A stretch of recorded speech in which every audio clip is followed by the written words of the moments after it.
Welcome back, guys. We were discussing some very important commands in the MATLAB and NumPy and what is the difference between them. So suppose again we have this T here, which is an array which composed of the numbers from 1 to 10, and in order to find the sum of it, what I can write here, I can write here sum of T, okay, and now here storing it inside this S of m, and just by clicking and writing it, what I will get the sum of it. Similarly here, if I have a equal to np dot a range, okay, and it starts from 1 to 10, okay, and here in order to find the sum of it, just like we have done it here, what I can do here in NumPy, we have a command that is np dot sum, and in order to sum it, what you can write here is that you have to write this sm, and printing it, what you will get that this is s of m. Okay, why is it?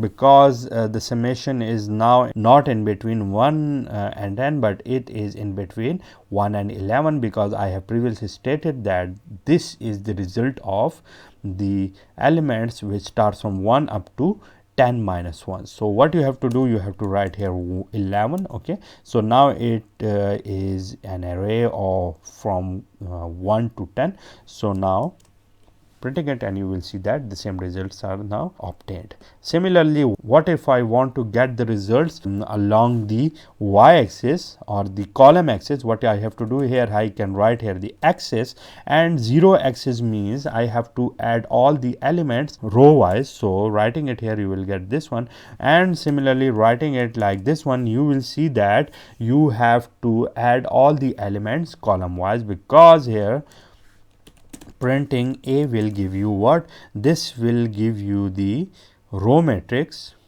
Okay, this is basically the row matrix, and adding them column wise is not going to the results which are intended. So therefore it is not giving me the results, but this is the error it is showing me. So therefore I have to add them.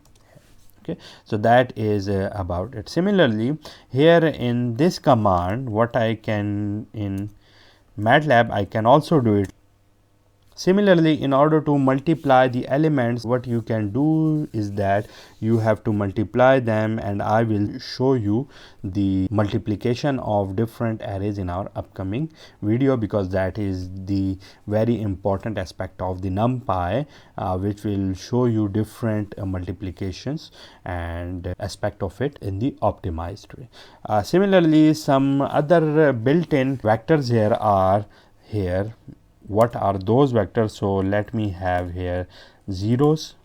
Okay, so zeros here are basically, let me write the size of it. So 2 by 2. Okay, so this will give me this 2 by 2. Similarly here, z is equal to np dot zeros, and writing here 2 by 2, it will give you what?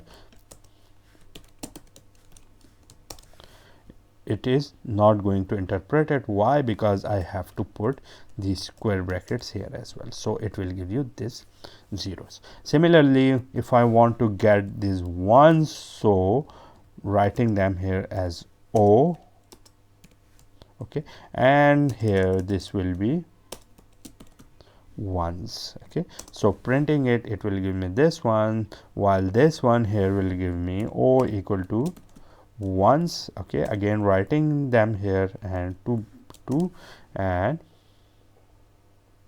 I have to write here np. Okay, sorry, I forgot it. So here, and printing it, I will get this one. So it is now ones.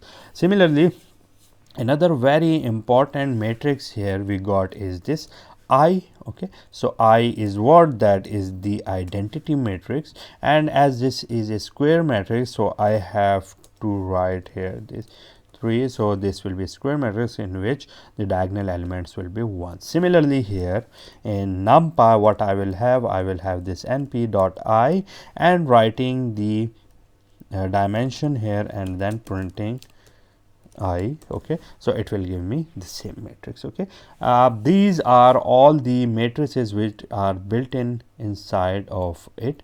There are also some other matrices and you will see the official documentation, but these are basically the similar matrices which are used here. Similarly, if you want to construct another matrix which is of the same size as that of it, so you can also use some other matrices which I will explain in our upcoming video.